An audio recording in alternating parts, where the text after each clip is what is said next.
Hello students, पिछले video में हमने वेस्पर थ्योरी के बेस पर ज्योमेट्री स्टडी की थी कुछ मॉलिक्यूल्स की जिसमें कि सेंट्रल एटम के पास कोई भी लोन पेयर नहीं है। Central atom is surrounded only by bond pairs of electrons and there is no lone pair which is there with central atom.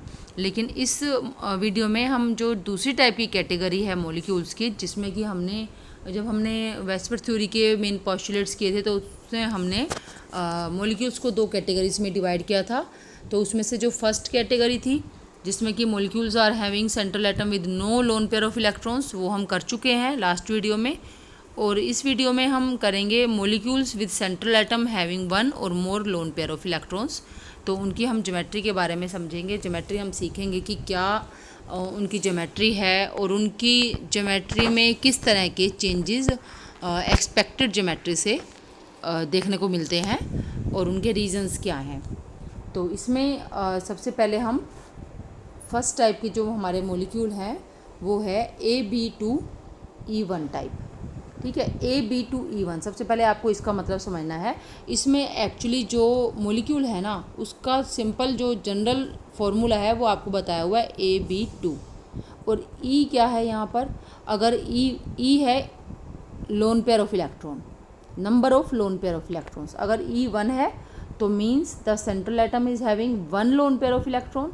E2 है तो central atom is having two lone pair of electrons. ठीक है, तो आपको इसका जो meaning है, जो जनरल फॉर्मूला दिया हुआ है, मॉलिक्यूल की टाइप दी हुई है, उसको समझना ज़रूरी है यहाँ पर। तो हम जो मॉलिक्यूल ले रहे हैं सबसे पहले वो है Ab2E1 टाइप।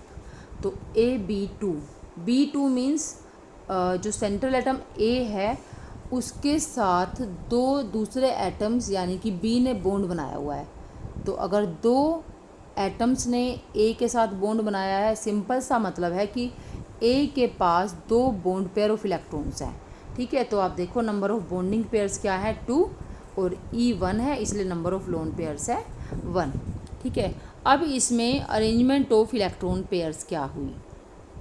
इलेक्ट्रॉन पेयर्स की अरेंजमेंट, अगर हम total number of electron pairs देखें तो वो तो है 3, 2 and 1 3। तो जैसे हमने पिछले टाइप की जो मॉलिक्यूल्स किए थे जिसमें कि सेंट्रल एटम के पास कोई भी लोन पेयर नहीं है, सिर्फ बॉन्ड पेयर ऑफ इलेक्ट्रॉन्स हैं। ठीक है, तो वहाँ अगर 3 इलेक्ट्रॉन पेयर्स होते हैं एटम के पास, तो वो अपने आप को कैसे अरेंज करते हैं कि उनके बीच में रिपल्जेंस मिनिमम हो? वो अरेंजमेंट है ट्राइगोनल प्लेनर। ठीक है, ये है ना जिसमें सेंट्रल एटम ये है और 3 जो इलेक्ट्रॉन पेयर्स हैं वो इस तरह से हैं। तो अगर हम उसी के अकॉर्डिंग चलें तो यहाँ पर हमारा फॉर्मूला है Ab2E और ये था Ab3। ठीक है, तो यहाँ पर भी A के पास 3 इलेक्ट्रॉन पेयर्स थे और यहाँ भी A के पास 3 इलेक्ट्रॉन पेयर है। फ़र्क क्या है कि यहाँ तीनों इलेक्ट्रॉन पेयर्स बॉन्ड पेयर थे और यहाँ 2 बॉन्ड पेयर हैं और 1 लोन पेयर है। ठीक है, लेकिन total number of electron pairs यहाँ पर भी 3 है। तो इसलिए यहाँ भी जो ज्योमेट्री है मॉलिक्यूल की वो यही होनी चाहिए कि सेंटर में A आ जाएगा और किसी भी दो पोजीशन पर B और तीसरी पर लोन पेयर ऑफ इलेक्ट्रॉन्स। तो मैं यहाँ पर ये लोन पेयर ऑफ इलेक्ट्रॉन्स दिखा देती हूँ और यहाँ पर मैं दिखा देती हूँ B। ठीक है, लेकिन जब हमने वेस्पर थ्योरी के मेन पोस्टुलेट्स किए थे तो वहाँ हमने किया था कि जो लोन पेयर बॉन्ड पेयर रिपल्जेंस होती हैं वो बॉन्ड पेयर रिपल्जेंस से ज़्यादा होती हैं। ये रिपल्जेंस जो हैं ये बॉन्ड पेयर से ज़्यादा हैं। तो ये जो लोन पेयर है ये इस बॉन्ड पेयर को भी रिपेल करेगा और इस बॉन्ड पेयर को भी रिपेल करेगा। अब ये दोनों क्या है? ये दोनों बॉन्ड पेयर्स हैं। तो इनमें जो रिपल्जेंस है वो इतनी ज़्यादा नहीं है जितनी कि ये रिपल्जेंस है लोन पेयर की बॉन्ड पेयर को। तो इसलिए ये जो दोनों बॉन्ड पेयर्स हैं ए बी वाले, ये दोनों थोड़े से क्लोज आ जाएंगे। ये जो डिस्टेंस है इनके बीच की वो थोड़ी सी कम हो जाएगी। ये भी थोड़ा इधर आ जाएगा और ये भी थोड़ा सा इधर आ जाएगा, जिससे जो नॉर्मल एंगल 120 डिग्री का होना चाहिए था उससे वो रिड्यूस हो जाएगा, कम हो जाएगा और वो जो एंगल है 120 डिग्री नहीं रहेगा। तो ये आपको मैं एक बार दोबारा से इसका सिंपल डायग्राम बनाकर दिखा रही हूँ कि किस तरह से होगा अगर सेंट्रल एटम के पास 2 बॉन्ड पेयर है और 1 लोन पेयर है। तो ये हमने सेंट्रल एटम बनाया, अगर हमने ये ट्रायंगल बनाई है तो अब मैं यहाँ पर लोन पेयर दिखा देती हूँ। तो लोन पेयर को मैं ऐसे भी दिखा सकती हूँ, ठीक है, ऑर्बिटल में, और ये 2 हैं हमारे बॉन्ड पेयर्स बी के साथ। तो जब ये इनको रिपेल करेगा, ठीक है, लोन पेयर, तो ये दोनों बॉन्ड पेयर थोड़ा सा क्लोज आ जाएंगे क्योंकि इनकी रिपल्जेंस जो हैं इन रिपल्जन से कम है, ठीक है। तो इसलिए जो एक्चुअल ज्योमेट्री होगी वो क्या हो जाएगी, वो हो जाएगी बेंट, ठीक है, मुड़ी हुई ज्योमेट्री हो जाएगी, इनकी बेंट ज्योमेट्री हो जाएगी। यहाँ पर आएगा ए और यहाँ पर बी और यहाँ भी बी, और ये है लोन पेयर, और ये जो एंगल है ये 120 डिग्री से कम होगा और ये एंगल 120 डिग्री से ज़्यादा हो जाएगा, ठीक है। तो ये जो शेप बनेगी वो होगी बेंट शेप या वी शेप, ठीक है। अगर हम लोन पेयर को ना दिखाएं तो हम मॉलिक्यूल को कैसे दिखाएंगे, ये ए बी और ये बी, या सिंपली मैं इसको ऐसे भी दिखा सकती हूँ, तो ये वी शेप हो गई ना। इसलिए इस शेप को, इस ज्योमेट्री को वी शेप ज्योमेट्री कहते हैं। जबकि होनी क्या चाहिए थी, होनी चाहिए थी ट्राइगोनल प्लेनर, 3 इलेक्ट्रॉन पेयर होने के कारण, लेकिन उन 3 इलेक्ट्रॉन पेयर में से 1 इलेक्ट्रॉन पेयर लोन पेयर में बदल गया। इसलिए जो ज्योमेट्री है मॉलिक्यूल की वो क्या हो गई, वो बेंट ज्योमेट्री हो गई, बेंट शेप हो गई या वी शेप हो गई, बजाय कि ट्राइगोनल प्लेनर के, ठीक है। और उसका रीज़न क्या था, उसका रीज़न था greater lone pair bond pair repulsions than bond pair repulsions, ठीक है। बॉन्ड पेयर रिपल्जेंस से lone pair bond pair repulsions का ज़्यादा होना इसका रीज़न है, ठीक है। तो इनके एग्जाम्पल्स ये दिए हुए हैं, एग्जाम्पल्स ये हैं ओजोन एंड सल्फर डाइऑक्साइड। ये थोड़ा सा यहाँ पर सही नहीं दिए हुए हैं एग्जाम्पल्स, ये है SO2 एंड ओजोन O3, ठीक है, ये इसके एग्जाम्पल्स हैं।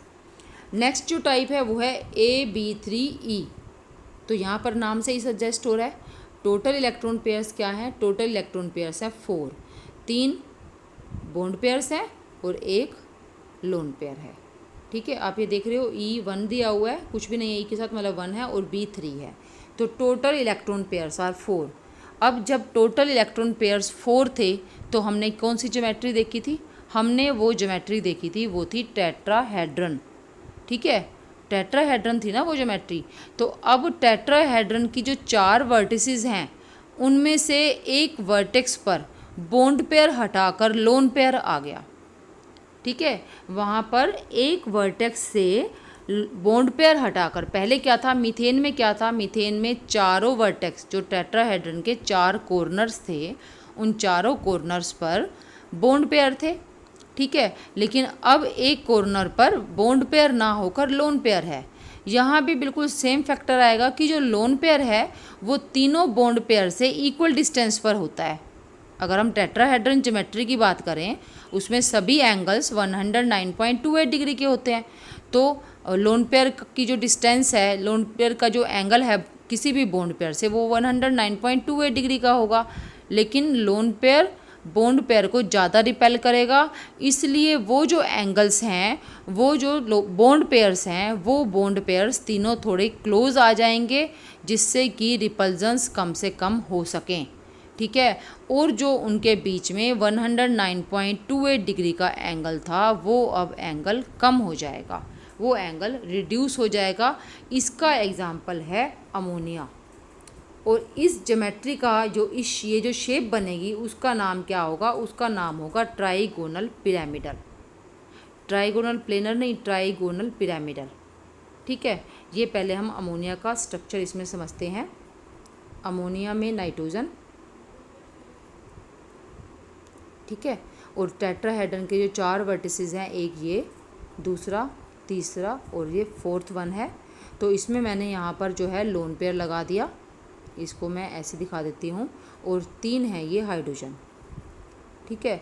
जो इनके बीच में एंगल था, किन्हीं भी 2 NH बॉन्ड के बीच में एंगल था, वो 109.28 डिग्री होना चाहिए था, लेकिन वो बॉन्ड एंगल ये रिपल्जेंस ज़्यादा होने के कारण तीनों को रिपेल कर रहा है, ये इसको भी रिपेल कर रहा है, तीनों को रिपेल कर रहा है। रिपल्जेंस लोन पेयर की बॉन्ड पेयर के साथ ज़्यादा है, इसलिए ये तीनों एंगल्स तीनों जो NH NH बॉन्ड हैं ये थोड़े से क्लोज आ जाएंगे, और जो इलेक्ट्रॉन जो बॉन्ड एंगल है वो 109.28 डिग्री से कम होकर वो एंगल 104.5 डिग्री 107 डिग्री हो जाएगा अमोनिया में।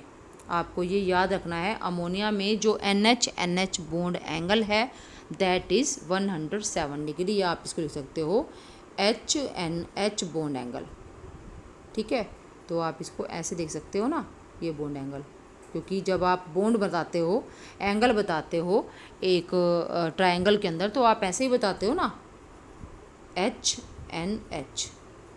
ठीक है, ये जो बॉन्ड एंगल है ये अब 109.28 डिग्री ना होकर 107 डिग्री रह गया है, और जो ये शेप बनती है मॉलिक्यूल की वो है ट्राइगोनल पिरामिडल। इसमें जो है ना पिरामिड बन गया, और वो जो पिरामिड है ना उसके नीचे की तरफ एक वर्टेक्स तो ऊपर है यहाँ नाइट्रोजन की तरफ, और नीचे की तरफ उसके 3 वर्टेक्स हैं, और ये तीनों वर्टेक्स जो है ना, अब आप समझो इसको ट्राइगोनल पिरामिडल कैसे होता है। आपने ना एक ये ट्रायंगल बना लिया, ठीक है, इस ट्रायंगल में यहाँ पर भी हाइड्रोजन है, यहाँ पर भी हाइड्रोजन है, और यहाँ भी हाइड्रोजन है, और ऊपर की तरफ, ठीक है, आप इमेजिन करो कि जो नाइट्रोजन है ना वो स्क्रीन के ऊपर नहीं है, ये तीनों हाइड्रोजन तो स्क्रीन पर ही हैं।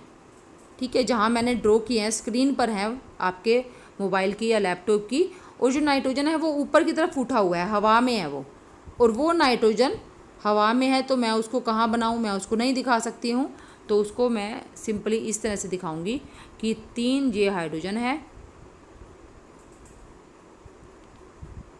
ठीक है, और ये नाइट्रोजन हवा में है ऊपर, और इसने इन तीनों के साथ बॉन्ड बनाया हुआ है, तो ये बन जाता है हमारा ट्राइगोनल पिरामिडल, जिसमें कि नाइट्रोजन के पास एक लोन पेयर है। इस शेप को अच्छे से समझने के लिए आप इसका ये डायग्राम देखो, इस तरह का ये डायग्राम बनेगा। ठीक है, यहाँ जो ए है, ए क्या है यहाँ पर, ये तो है नाइट्रोजन, और 3 X जो हैं वो है हाइड्रोजन, और यहाँ पर है एक लोन पेयर। ठीक है, आपको समझ आ गया होगा। तो ये ट्रायंगल आपने नीचे बनानी है इस तरह से, और ऊपर आपने दिखाना है इसको सेंट्रल एटम को।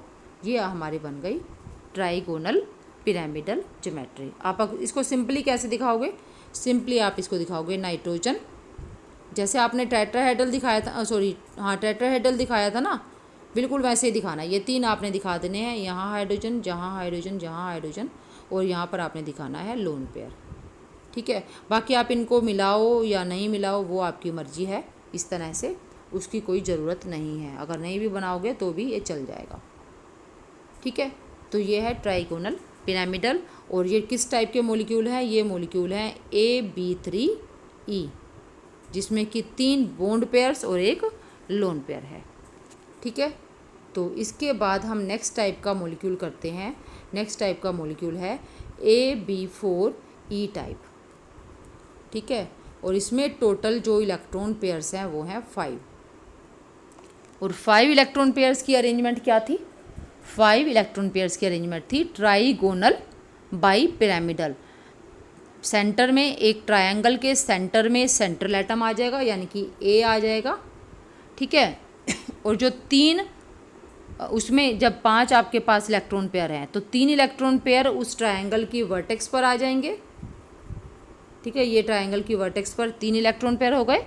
एक इलेक्ट्रॉन पेयर ऊपर की तरफ बाहर निकला हुआ हवा में, और एक इलेक्ट्रॉन पेयर नीचे की तरफ गया हुआ स्क्रीन के नीचे, और एक स्क्रीन से ऊपर। ठीक है, तो ऐसा होना चाहिए ना, तो ऐसे ही हम अरेंज करते हैं इन 5 को, जिसमें कि 4 बॉन्ड पेयर्स हैं और एक लोन पेयर है। तो आप देखो किस टाइप की शेप होनी चाहिए, किस टाइप की ज्योमेट्री होनी चाहिए इसमें। यहाँ मैंने बना दिया A। ठीक है, तो मैंने एक ये ट्रायंगल बना दी इसमें डॉटेड लाइन से ड्रॉ करके, जिसमें मैंने अगर अब आप देखो कि लोन पेयर हमारा कहाँ आ सकता है, हमारे पास एक ही लोन पेयर है। ठीक है, तो लोन पेयर हमारा कहाँ आ सकता है, लोन पेयर हमारे पास 2 पोजीशंस हैं।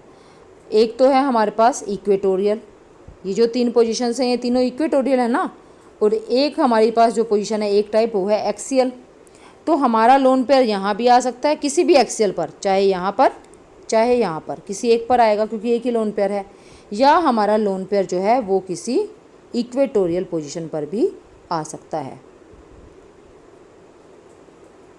ठीक है, तो कहाँ आना चाहिए? आप रिपल्जन्स, आप पहले बॉन्ड एंगल देखो कि कितने हैं। ठीक है, इक्वेटोरियल में कितना बॉन्ड एंगल है और इक्वेटोरियल एक्सियल में कितना बॉन्ड एंगल है, और फिर आप देखो कि रिपल्जन्स जो हैं कौन से केस में मिनिमम होंगी, क्योंकि लोन पेयर जो है वो बॉन्ड पेयर को रिपेल ज़्यादा करता है। तो लोन पेयर को हम कहाँ अरेंज करें, कहाँ उसको बिठाएं कि जो रिपल्जन्स हैं वो कम हो जाएं। ठीक है, तो अगर हम यहाँ बिठाते हैं एक्सियल पोजीशन पर, जो मैंने ये दिखाई है एक्सियल पोजीशन, ये फर्स्ट वाले में यहाँ हम लोन पेयर को बिठा देते हैं, तो ये जो लोन पेयर है दूसरे लोन पेयर से तो बहुत दूर हो गया, 180 डिग्री का एंगल हो गया ना इसमें, तो इन दोनों में तो। ठीक है, लोन पेयर से नहीं, दूसरी एक्सियल पोजीशन से। एक एक्सियल पोजीशन पर लोन पेयर है और दूसरी एक्सियल पोजीशन पर बॉन्ड पेयर है, तो इन दोनों में तो एंगल 180 डिग्री का हो जाएगा अगर हम फर्स्ट वाले टाइप की बात करते हैं, इस टाइप की बात करते हैं। लेकिन जो लोन पेयर है वो 3 जो बॉन्ड पेयर हैं उनके साथ 90 डिग्री का एंगल बना रहा है, और उन तीनों को ये रिपेल करेगा ज़्यादा, क्योंकि 90 डिग्री का एंगल।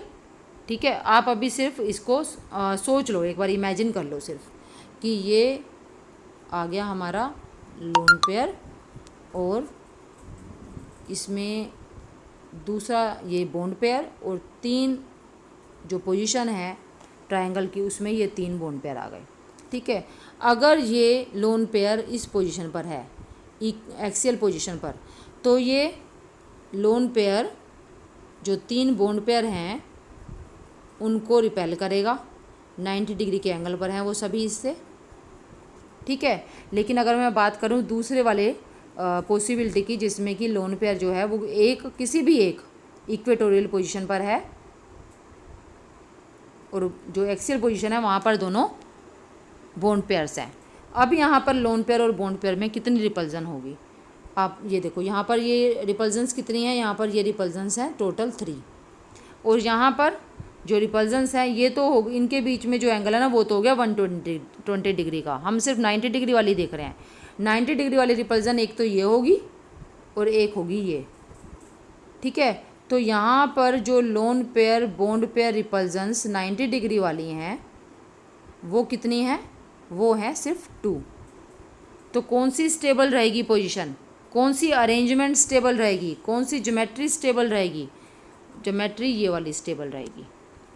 ठीक है, इसको मैं दोबारा से आपको ड्रॉ करके दिखाती हूँ। ये वाली ज्योमेट्री स्टेबल रहेगी जिसमें कि सेंटर में ए है और एक इक्वेटोरियल पोजीशन लोन पेयर ने ली हुई है, और बाकी चारों जो पोजीशंस हैं यानी कि 2 इक्वेटोरियल पोजीशंस और 2 एक्सियल पोजीशन, वहाँ पर चारों बॉन्ड पेयर्स हैं। ठीक है, ये सबसे स्टेबल है। और यहाँ जो शेप बनती है मॉलिक्यूल की, अगर हम लोन पेयर को हटा दें तो जो शेप बनेगी वो होगी ऐसी, और इसको बोलते हैं सी सॉ शेप। सीसा क्या होता है? झूला होता है एक, आप बचपन में झूलते होगे, एक झूला होता है जिसमें कि इस तरह से जो ट्रायंगल है ना, इसको अगर आप घुमा दो, इस पूरी शेप को घुमा दो, इस पूरी शेप को आप घुमाते हो तो जो शेप है ना वो ऐसी हो जाएगी, यहाँ पर ए और ये आ जाएंगी बॉन्ड पेयर। ऐसा झूला होता था ना कि नीचे जो है स्टैंड होता था, एक बच्चा यहाँ बैठता है और एक बच्चा इस साइड पर बैठता है, और ये नीचे जाता है तो ये ऊपर आता है। ऐसा जो झूला होता है सीसा बोलते हैं उसको, उसके जैसी इसकी शेप हो जाएगी। ए यहाँ पर 2 ये एक्सियल पोजीशन पर बॉन्ड पेयर और 2 इक्वेटोरियल पोजीशन पर बॉन्ड पेयर और एक इक्वेटोरियल पोजीशन पर लोन पेयर। ठीक है, ये सीसा शेप हो जाएगी कौन से टाइप के मॉलिक्यूल के लिए? जिसमें कि 4 जो हैं वो बॉन्ड पेयर हैं और एक लोन पेयर ऑफ इलेक्ट्रॉन्स है। ठीक है, इस टाइप के लिए। अब आप इसको देखो, इसका मैं आपको डायग्राम दिखाती हूँ, इस टाइप का देखो। ठीक है, ये आपको समझ आ रहा है? इसमें चारों ही बॉन्ड पेयर्स हैं ये, और जो लोन पेयर है, लोन पेयर यहाँ पर है कहीं, जो हम नहीं दिखा रहे हैं, ऊपर की तरफ है। सॉरी, ऊपर की तरफ नहीं, ये ट्रायंगल, ये हमने जो मॉलिक्यूल है ना उसको मोड़ के दिखाया है, उसको घुमा दिया हमने। ये जो दोनों पोजीशन है ये एक्सियल पोजीशन है जो हम ऊपर और नीचे दिखाते थे, और ये जो 3 पोजीशंस हैं ये ट्रायंगल की पोजीशन है। ट्रायंगल की एक पोजीशन पर हमने लोन पेयर दिखा दिया और 2 पोजीशन पर हमने क्या दिखा दिया, बॉन्ड पेयर्स दिखा दिए। तो ये सीसा शेप है फॉर AB4E टाइप के मॉलिक्यूल के लिए, ठीक है। तो ये लोन पेयर बॉन्ड पेयर रिपल्जेंस ज़्यादा होती हैं बॉन्ड पेयर से, उसी के कारण ऐसा होता है। आपको अगर कोई बोल दे कि ये वाली इस तरह की ज्योमेट्री क्यों नहीं होती है, या आपसे क्वेश्चन ये भी पूछा जा सकता है, पॉसिबिलिटी कम है चाहे इसकी, बट अगर आप आगे के लिए आप जैसे तैयारी करते हैं एंट्रेंस वगैरह के लिए, तो आपको क्लैरिटी होनी चाहिए कि जो लोन पेयर है वो इक्वेटोरियल पोजीशन पर ही क्यों नहीं आया, वो एक्सियल पर क्यों नहीं गया, ठीक है। तो उसके लिए आप बता सकते हो कि जब वो एक्सियल पोजीशन पर होगा तो 90 डिग्री वाली जो रिपल्जेंस होंगी लोन पेयर बॉन्ड पेयर में वो 3 होंगी, और जबकि इस पोजीशन में आने पर जब लोन पेयर इक्वेटोरियल पोजीशन पे है तो 90 डिग्री वाली जो रिपल्जेंस होंगी लोन पेयर बॉन्ड पेयर में वो सिर्फ 2 होंगी। इसलिए रिपल्जेंस यहाँ कम होने के कारण स्टेबल जो ज्योमेट्री है, स्टेबल जो शेप है इस टाइप के मॉलिक्यूल्स की, वो ये होगी, ठीक है। ये इसलिए आपको क्लियर होना ज़रूरी है, रीजंस आपसे पूछा जा सकता है आपके जो आगे की जो आप प्रिपरेशन करोगे एंट्रेंस वगैरह की उसमें, ठीक है। तो ये हमने इस टाइप का मॉलिक्यूल ये कर लिया, और इसका एग्जांपल है SF4। अब SF4 है, आपको इसका एग्जांपल से भी मैं आपको समझा देती हूँ, क्योंकि आपको ये भी पता होना चाहिए कि SF4 क्यों है। इसके लिए वही है कि S जो है वो सेंट्रल एटम है, इसका एटॉमिक नंबर है 16, 1s2, 2s2 and 2p6, 3s2, 3p4, ठीक है। तो इसमें सल्फ़र जो है वो 4 क्या बना रहा है, बॉन्ड्स बना रहा है, 4 बॉन्ड बना रहा है। तो आप इसके पास वैलेंस इलेक्ट्रॉन्स कितने हैं, वैलेंस इलेक्ट्रॉन है इसके पास 6, तो 4 ये कोवलेंट बॉन्ड बना रहा है, यानी कि 4 इलेक्ट्रॉन्स जो हैं दूसरे एटम के आ गए, टोटल होगा इसके पास 10। लेकिन 4 दूसरे एटम्स हैं तो उनके साथ जो इलेक्ट्रॉन्स यूज़ होंगे बॉन्ड पेयर की फॉर्म में वो होंगे 4 × 2 = 8। तो एक आपके पास जो 2 इलेक्ट्रॉन्स बचेंगे वो लोन पेयर आ जाएगा सल्फ़र के ऊपर, ठीक है। ये समझना बहुत ज़रूरी है, आप दोबारा से समझो इसको। आपने जब इसकी इलेक्ट्रॉनिक कॉन्फ़िगरेशन लिखी तो आपने देखा कि इसके पास 6 वैलेंस इलेक्ट्रॉन्स हैं और इसने 4 बॉन्ड बनाए हैं फ्लोरीन के साथ, यानी कि 4 इलेक्ट्रॉन्स फ्लोरीन के भी आ गए ये, और दोनों मिलकर कितने हो गए, टोटल इलेक्ट्रॉन्स जो यूज़ हो रहे हैं वो हैं 10 में से ये 4 फ्लोरीन के साथ 4 बॉन्ड बनाएगा तो कितने इलेक्ट्रॉन्स यूज़ हो जाएंगे, 8 इलेक्ट्रॉन्स यूज़ हो गए, और 10 में से बाकी इलेक्ट्रॉन्स कितने बचे, 2, और ये 2 इलेक्ट्रॉन्स सल्फ़र पर लोन पेयर की तरह से रहेंगे, ठीक है। तो ये वही हो जाएगा आपका कि सल्फ़र पर एक तो है लोन पेयर और 2 फ्लोरीन के साथ बॉन्ड पेयर, और ये 2 फ्लोरीन के साथ बॉन्ड पेयर। ये एक्सियल पोजीशंस हैं और ये इक्वेटोरियल पोजीशन है फ्लोरीन के साथ, सीसा शेप, ठीक है। इसके बाद हम नेक्स्ट टाइप करते हैं, इसमें जो है AB3E2। अब आप देखो यहाँ पर भी आपके पास 5 इलेक्ट्रॉन पेयर्स ही हैं टोटल, 3 बॉन्ड पेयर हैं उसमें से और 2 लोन पेयर्स हैं, ठीक है। तो इसके लिए अब क्या ज्योमेट्री होनी चाहिए, होनी तो वही चाहिए ट्राइगोनल बाईपिरामिडल। जब 5 इलेक्ट्रॉन पेयर्स हैं तो ज्योमेट्री तो ट्राइगोनल बाईपिरामिडल ही होनी चाहिए, ठीक है। लेकिन अब 2 लोन पेयर हैं तो वो कैसे अरेंज होंगे, वो आपको मेरे बताने से पहले ही शायद आप लोगों ने इमेजिन भी कर लिया हो कि कैसे हो सकते हैं। तो 3 पॉसिबिलिटी हैं उसके लिए। वो 3 पॉसिबिलिटीज़ क्या हैं, आप एक एक करके समझो इनको तीनों पॉसिबिलिटीज़ को। एक पॉसिबिलिटी ये है कि सेंट्रल एटम है ये A, ठीक है। जो लोन पेयर हैं वो दोनों एक्सियल पोजीशन पर आ गए, यहाँ भी लोन पेयर मैंने दिखा दिया और यहाँ भी मैंने लोन पेयर दिखा दिया, और 3 जो हैं बॉन्ड पेयर वो ऐसे आ गए, ठीक है।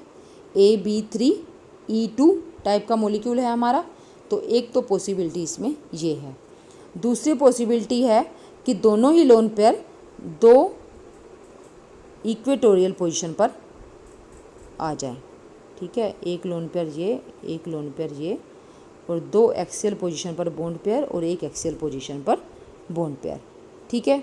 2 पॉसिबिलिटी ये हैं। तीसरी पॉसिबिलिटी है कि जो लोन पेयर है वो एक एक्सियल पोजीशन ले ले और एक वो ले ले इक्वेटोरियल पोजीशन। ठीक है, ये ए और एक ये हमने एक्सियल पोजीशन पर बना दिया, तो दूसरा मैं नीचे कर देती हूँ और एक हमने ये बना दिया एक्सियल पोजीशन पर। ठीक है, इनमें से अगर आप अब लोन पेयर, बॉन्ड पेयर, रिपल्जेंस के बारे में सोचो कि कहाँ पर रिपल्जेंस कम से कम होंगी। अगर जो हमारी ज्योमेट्री है वो इस टाइप की है, मैं इसको 1 लिख देती हूँ, ये ज्योमेट्री हमारी 1 है। इसमें क्या है आप देखो, 120 डिग्री वाले जो रिपल्जेंस है ना उनको आप इग्नोर करो, हम सिर्फ 90 डिग्री वाली देखते हैं, क्योंकि 90 डिग्री में क्लोज है ना ज़्यादा जो इलेक्ट्रॉन पेयर्स है, तो हम सिर्फ 90 डिग्री वाली देखते हैं। 90 डिग्री वाली रिपल्जेंस एक तो इसके कारण होंगी, ये 3 को रिपेल कर रहा है ना, 3 बॉन्ड पेयर को, ऐसे ही ये भी 3 बॉन्ड पेयर को रिपेल कर रहा है। तो टोटल 90 डिग्री वाली रिपल्जेंस कितनी होगी लोन पेयर बॉन्ड पेयर की? 6 रिपल्जेंस होंगी यहाँ पर। एक ये ऊपर वाला करेगा इन तीनों इक्वेटोरियल को, एक नीचे वाला करेगा इन तीनों इक्वेटोरियल इलेक्ट्रॉन पेयर्स को। अब हम बात करते हैं इसकी, जिसको मैं सेकंड नंबर दे देती हूँ। ठीक है, इस सेकंड नंबर में हम लोन पेयर बॉन्ड पेयर रिपल्जेंस देखते हैं। इसमें 120 वाली तो हम देख ही नहीं रहे, हम इग्नोर कर रहे हैं। एक रिपल्जेंस ये इसको रिपेल इसको करेगा, एक ये रिपेल इसको करेगा, क्योंकि जो एक्सियल है ना, एक्सियल किसी भी इक्वेटोरियल के साथ 90 डिग्री का एंगल बनाता है। ठीक है, तो ये इक्वेटोरियल पर है, इसलिए ये दोनों एक्सियल को रिपेल करेगा 90 डिग्री के एंगल पर जो है। ऐसे ही ये भी दोनों को रिपेल करेगा। तो टोटल कितनी हो गई लोन पेयर बॉन्ड पेयर रिपल्जेंस? 4, 2 इसके कारण और 2 इसके कारण। इसने दोनों एक्सियल को रिपेल किया और इसने भी दोनों एक्सियल को रिपेल किया, जो कि 90 डिग्री पर हैं। तो यहाँ पर जो रिपल्जेंस है टोटल वो है 4 लोन पेयर बॉन्ड पेयर की 90 डिग्री के एंगल पर। अब हम बात करते हैं इस थर्ड टाइप के शेप के लिए, ज्योमेट्री के लिए। इसमें आप देखो कि रिपल्जेंस क्या होंगी। इसमें रिपल्जेंस होंगी ये वाला जो है, यहाँ पर तो लोन पेयर रिपल्जन भी आ गई। बाकी जो दोनों थी ना उनमें कहीं पर भी लोन पेयर रिपल्जन नहीं थी 90 डिग्री पर, लेकिन यहाँ ये वाला लोन पेयर और ये वाला लोन पेयर, ये दोनों 90 डिग्री के एंगल पर हैं, तो इनमें लोन पेयर रिपल्जेंस भी आ गई। तो इसको तो आप छोड़ ही दो, इस शेप पर तो क्रॉस लगा दो, क्योंकि ये तो बिल्कुल नहीं होनी चाहिए। यहाँ पर लोन पेयर रिपल्जेंस है और वो तो मैक्सिमम होती है, तो इसको हम देखते ही नहीं हैं। अब बची हमारी फर्स्ट और सेकंड, तो उसमें से सेकंड वाली सही रहेगी, क्योंकि यहाँ पर सिर्फ 4 लोन पेयर बॉन्ड पेयर रिपल्जेंस है 90 डिग्री पर। ठीक है, तो हम ये वाली ही शेप लेते हैं जिसमें दोनों लोन पेयर इक्वेटोरियल पोजीशन पर हैं। आप देखो ये, इसमें यहाँ पर सेंटर पर हमने बना दिया ए, और हमारा यहाँ पर हमारा एक लोन पेयर हमारा ये हो गया, ये बॉन्ड पेयर, और दोनों एक्सियल पोजीशन पर भी बॉन्ड पेयर। अब ये कैसी शेप बनी? अगर आप इसको घुमा के देखोगे, मैं ट्रायंगल जो है ना उसको घुमा दूँ अगर, तो हमारी ट्रायंगल ऐसे भी हो सकती है ना। मैंने इसको घुमा दिया 180 डिग्री के एंगल पर, 90 डिग्री के एंगल पर, तो मेरा ये बन गया कि लोन पेयर यहाँ पर आ गए 2, और ये एक नीचे आ गया, और ये इस तरह से आ गया। कैसी शेप हो गई ये? आप देखो ये कैसी शेप हो गई? ये हो गई टी शेप।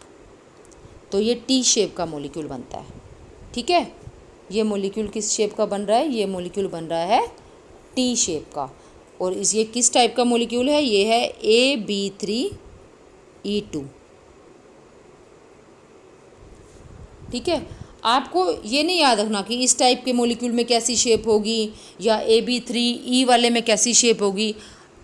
आपको सिर्फ ये ध्यान रखना है कि अगर आपके पास इतने इलेक्ट्रॉन पेयर्स आ रहे हैं, उसमें से कुछ बॉन्ड पेयर हैं, कुछ लोन पेयर हैं, तो सबसे सही ये डिस्कस करने का मतलब ये है, ये सब समझाने का मतलब ये है कि आपको समझ आ सके कि कहाँ पर रिपल्जेंस कम होंगी। ठीक है, और कौन सी रिपल्जन को हमें ध्यान में रखना है, कौन सी रिपल्जेंस को हमें ज़्यादा इम्पोर्टेंस अगर हम नहीं भी देंगे तो भी चलेगा। ठीक है, और कौन सी ऐसी शेप होगी जहाँ पर रिपल्जेंस कम से कम होंगी। इसलिए आपको ये सारा मैं डिस्कस करके समझा रही हूँ। ठीक है, और हर टाइप की शेप में क्या कमियाँ हैं, कमियाँ क्यों? क्योंकि वहाँ पर रिपल्जेंस ज़्यादा हैं, और किस में कम कमियां हैं तो आपको वही वाली अपने सेलेक्ट करनी है और आपको वही शेप बतानी है। ठीक है, वेस्पर थ्योरी कर रहे हैं हम ये उसके अकॉर्डिंग। लोन पेयर जहाँ पर कि हमने, क्योंकि हमारी जो थ्योरी है उसका नाम है valence shell electron pair repulsion theory. ठीक है, तो इसलिए हम यहाँ पर इलेक्ट्रॉन पेयर्स की रिपल्जन्स को डिस्कस कर रहे हैं। तो ये हमारा जो एग्जाम्पल था ये इस टाइप का AB3E2, जहाँ पर हमारी टी शेप होगी मॉलिक्यूल की, और इसका एग्जाम्पल है ClF3। तो यहाँ पर मैं आपको उसी तरह से बताती हूँ। जो क्लोरीन है, क्लोरीन का एटॉमिक नंबर है 17, और इसके आप अगर इलेक्ट्रॉनिक कॉन्फ़िगरेशन लिखोगे तो आपको मिलेगा कि इसके पास 7 वैलेंस इलेक्ट्रॉन्स होते हैं। ठीक है, 7 वैलेंस इलेक्ट्रॉन्स होते हैं और 3 ये फ्लोरीन के आ जाएंगे। तो टोटल इलेक्ट्रॉन्स कितने हो गए बॉन्ड बनाने के लिए? 10। लेकिन उसमें से बॉन्ड कितने बन रहे हैं? 3। जो एक क्लोरीन है वो 3 फ्लोरीन के साथ बॉन्ड बना रहा है, तो 3 बॉन्ड पेयर्स हुए, यानी कि कितने इलेक्ट्रॉन्स यूज़ हो गए? 3 × 2 = 6। 6 इलेक्ट्रॉन्स बॉन्ड पेयर की फॉर्म में चले गए, और बाकी कितने बचे 10 में से? बाकी बचे 4, और 4 इलेक्ट्रॉन्स जो हैं वो 2 इलेक्ट्रॉन पेयर्स की फॉर्म में क्लोरीन के पास रहेंगे। क्लोरीन के पास 2 इलेक्ट्रॉन पेयर्स आपके लोन पेयर की फॉर्म में रहेंगे। ठीक है, और इसलिए इसकी ये जो टाइप है, ये जो मॉलिक्यूल है, ये इस टाइप का होगा AB3E2। ठीक है, और इसकी शेप भी मैं आपको इसका डायग्राम से बताती हूँ। ये देखो आप इसकी, वैसे टी शेप जो है, सॉरी टी शेप का नहीं है मेरे पास इस टाइप का, क्योंकि टी शेप समझने में इजी है, आप उसको इजीली समझ सकते हो। ठीक है, तो इसके बाद हम नेक्स्ट टाइप का करेंगे। इसमें नेक्स्ट टाइप का है हमारा AB5E। यहाँ पर टोटल इलेक्ट्रॉन्स कितने हैं? इलेक्ट्रॉन पेयर्स 6 हैं। तो 6 की अरेंजमेंट हमने क्या की थी? जब सेंट्रल एटम के पास कोई भी लोन पेयर नहीं था तो 6 की अरेंजमेंट थी ऑक्टाहेड्रल अरेंजमेंट, है ना। और यहाँ पर कितने इलेक्ट्रॉन पेयर्स हैं लोन पेयर की फॉर्म में? ओनली 1। अब आप देखो, इसके लिए आपको ज़्यादा अलग से स्ट्रक्चर बनाकर समझने की ज़रूरत नहीं है, ये आपको इसी में ही समझ आ जाएगा अगर आप इसको ध्यान से देखो। हमारा जो मॉलिक्यूल है उसमें 5 बॉन्ड पेयर हैं, 1 इलेक्ट्रॉन पेयर है। ऑक्टाहेड्रल में आपने किया था सभी बॉन्ड एंगल्स, चाहे वो इक्वेटोरियल बॉन्ड एंगल्स हों या फिर इक्वेटोरियल एक्सियल बॉन्ड एंगल्स हों, सभी एंगल्स जो हैं हमारे 90 डिग्री के हैं, इसलिए रिपल्जन्स सभी इक्वल होंगी।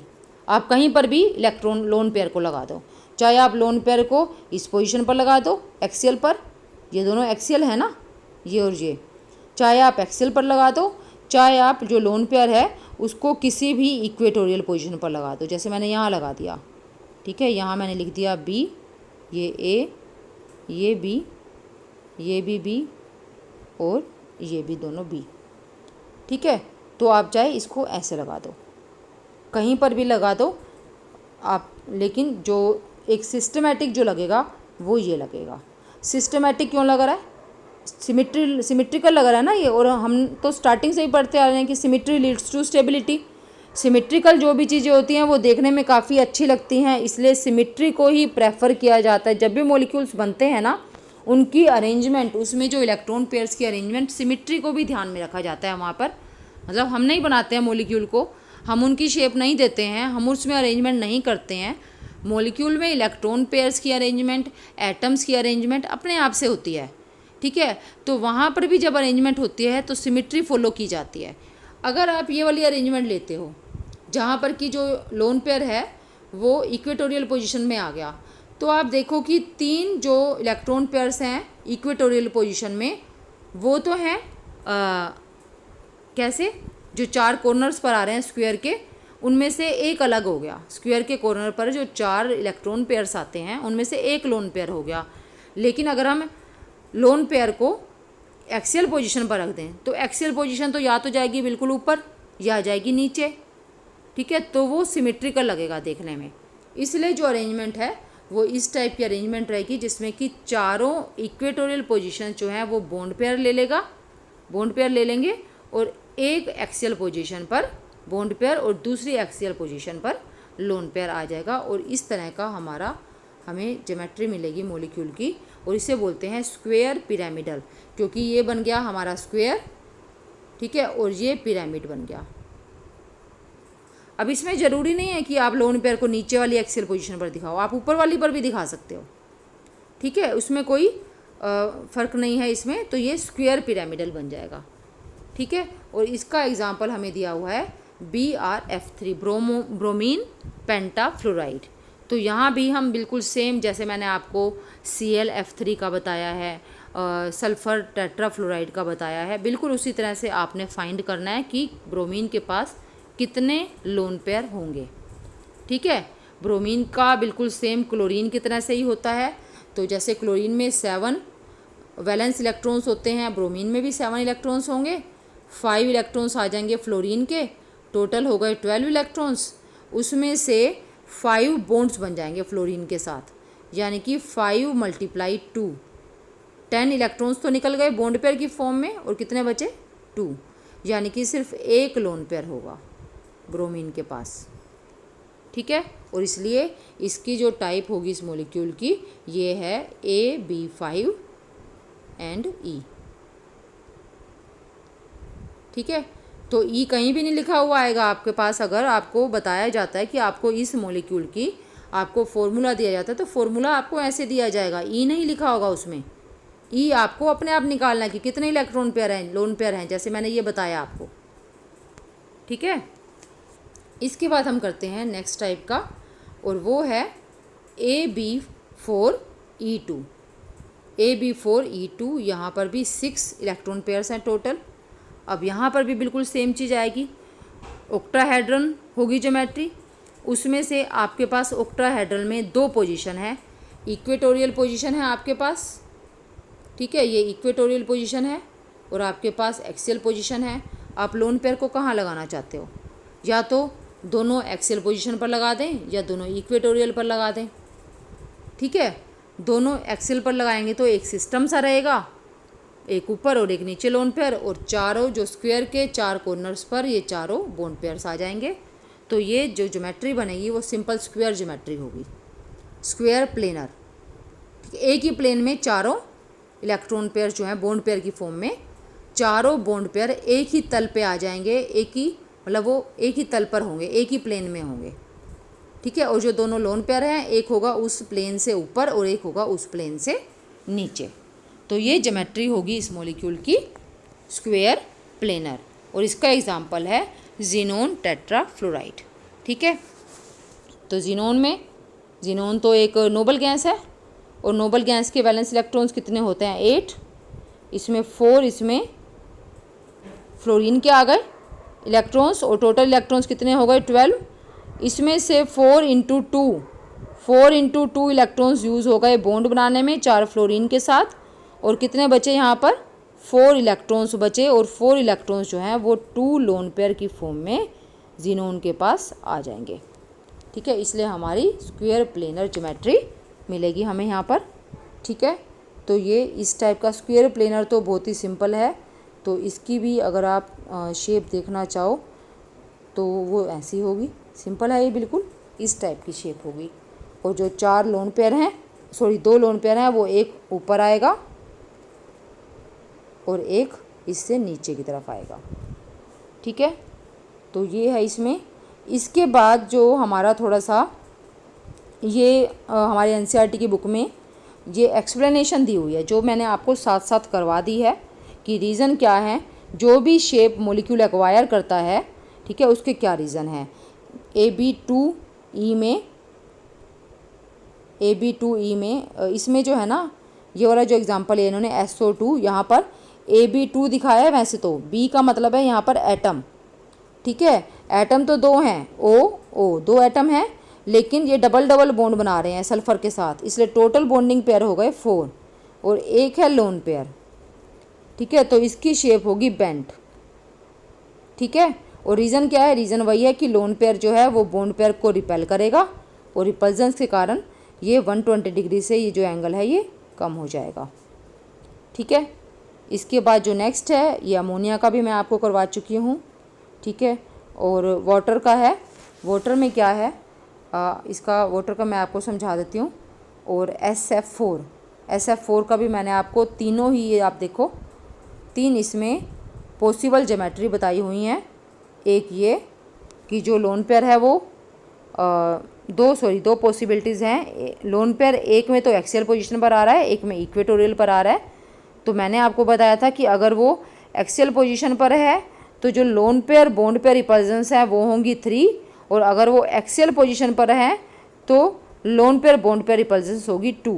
इसलिए जो बी है, बी इज़ मोर स्टेबल। ये देखो दिया हुआ है, ये B is more stable arrangement. ठीक है, तो ये वही एक्सप्लेनेशन यहाँ पर भी दी हुई है। एक यहाँ पर क्लोरीन ट्राईफ्लोराइड, ये भी मैंने आपको समझा दिया। इसकी 3 पॉसिबिलिटीज़ हैं, आप देखो तीनों मैंने आपको बताई थी कि इसमें सबसे जो स्टेबल है वो कौन सी होगी, ये।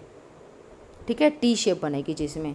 ये आपको बताया था कि इसमें तो लोन पेयर रिपल्जेंस आ गई, तो ये तो हमने देखना ही नहीं है, इसको तो छोड़ ही दो। और ये जो है इसमें टोटल जो रिपल्जेंस है वो होंगी 6, और इसमें टोटल रिपल्जेंस होंगी 4, 90 डिग्री के एंगल वाली। ठीक है, इसलिए ये वाली शेप सही है, टी शेप जो है वो सही है। अब एक हमारे पास रह गया जो वाटर का है, वो मैं आपको बता देती हूँ। वाटर की क्या अरेंजमेंट होनी चाहिए, H2O। ठीक है, यहाँ पर जो ऑक्सीजन है उसका एटॉमिक नंबर है 8। यहाँ मैं अब आपको टाइप नहीं बता रही कि कौन सी टाइप का मॉलिक्यूल है। ऑक्सीजन का एटॉमिक नंबर है 8, और वैलेंस इलेक्ट्रॉन इसके पास होते हैं 4। अगर आप इसकी इलेक्ट्रॉनिक कॉन्फ़िगरेशन लिखोगे तो वैलेंस इलेक्ट्रॉन्स हैं 4, और 2 इलेक्ट्रॉन्स आ रहे हैं हाइड्रोजन से। तो टोटल इलेक्ट्रॉन्स कितने हो गए, टोटल इलेक्ट्रॉन्स हो गए 6 में से कितने इलेक्ट्रॉन्स बॉन्ड बनाने में यूज़ हो रहे हैं, 2 हाइड्रोजन के साथ 2 बॉन्ड बनाएगा तो 2 × 2 4 इलेक्ट्रॉन्स यहाँ पर यूज़ हो गए। ठीक है, यहाँ पर मिस्टेक है ये एक, कि जो ऑक्सीजन है, ऑक्सीजन के पास जो वैलेंस इलेक्ट्रॉन्स हैं वो हैं 6, 1s2 2s2 2p4। तो वैलेंस इलेक्ट्रॉन्स इसके पास 6 हैं। ये it was a big mistake. तो ये 6 इलेक्ट्रॉन्स हैं ऑक्सीजन के पास। ठीक है, और यहाँ पर 2 जो इलेक्ट्रॉन्स हैं वो आ गए हाइड्रोजन के। कितने हो गए टोटल, 8 इलेक्ट्रॉन्स।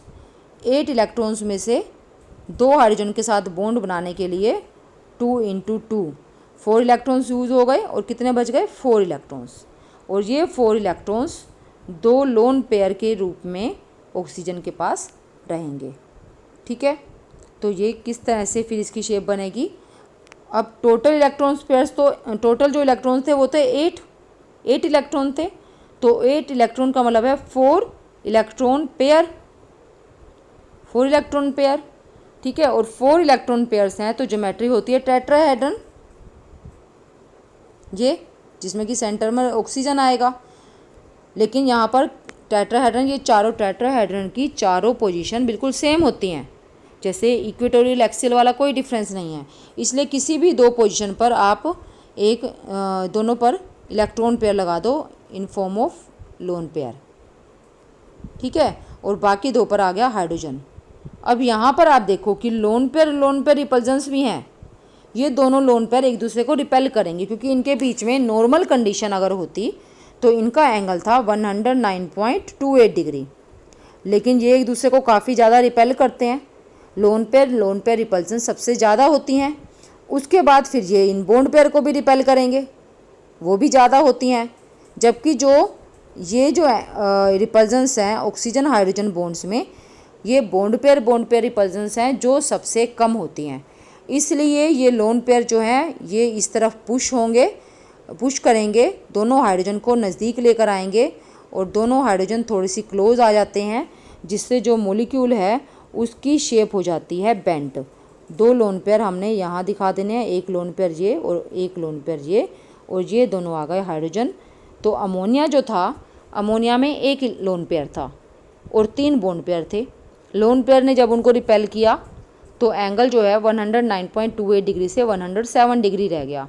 लेकिन यहाँ पर तो लोन पेयर रिपल्जेंस भी हैं और वो ज़्यादा होती हैं, इसलिए ये बॉन्ड एंगल और भी कम हो जाएगा।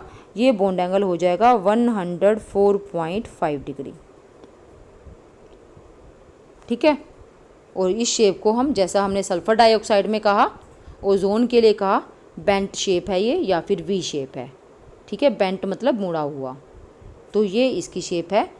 तो ये आपकी जो मॉलिक्यूल्स की जो भी अलग अलग शेप्स क्यों ये मॉलिक्यूल एक्वायर करते हैं उनकी एक्सप्लेनेशन दी हुई है रीज़न के साथ, तो वो मैंने आपको करवा दिया है। आपको सभी की शेप्स अच्छे से करनी है, इनको ड्रॉ करना है, इनको समझना है, वेरियस जो इनकी पॉसिबिलिटीज़ हैं उनको समझना है, और उन वेरियस पॉसिबिलिटीज़ में से सिर्फ एक ही ऑप्शन में क्यों जाता है, शेप जो है वो सिर्फ एक ही तरह की क्यों बनती है, बाकी पॉसिबिलिटीज़ को वो क्यों रिजेक्ट कर दिया जाता है अरेंजमेंट के टाइम पर, वो भी मैंने आपको अच्छे से एक्सप्लेन किया। तो आपको वो सब ध्यान से पढ़ना और समझना है। For any problem you can comment in the comment box. Okay.